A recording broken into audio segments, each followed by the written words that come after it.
তৃষ্ণা অভয়ারণ্যের জঙ্গল থেকে বের হয়ে লোকালয়ে মানুষের বাড়ি ঘরে ঢুকে পড়ছে কিংকোবরা সাপ।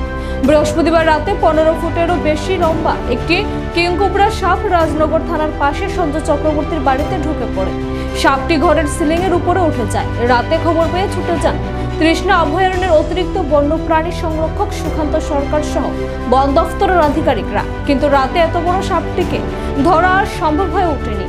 শুক্রবার বাড়ির মালিক সঞ্জয় চক্রবর্তী সাপটিকে পুনরায় দেখতে পেয়ে বন দপ্তরকে আবারও জানায়। খবর পেয়ে ছুটে আসে বন দপ্তরের কর্মীরা।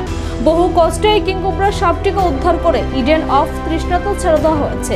তৃষ্ণার অতিরিক্ত বন্যপ্রাণী সংরক্ষক সুকান্ত সরকার জানান, গত বছর 2-1 মধ্যে প্রায় 6 থেকে 7টি এই ধরনের সাপ উদ্ধার করে তৃষ্ণার জঙ্গলে ছাড়া হয়েছে। তিনি জানান, যারা বনে জঙ্গলে যান তাদেরকে সাবধানে চলাফেরা করার জন্য।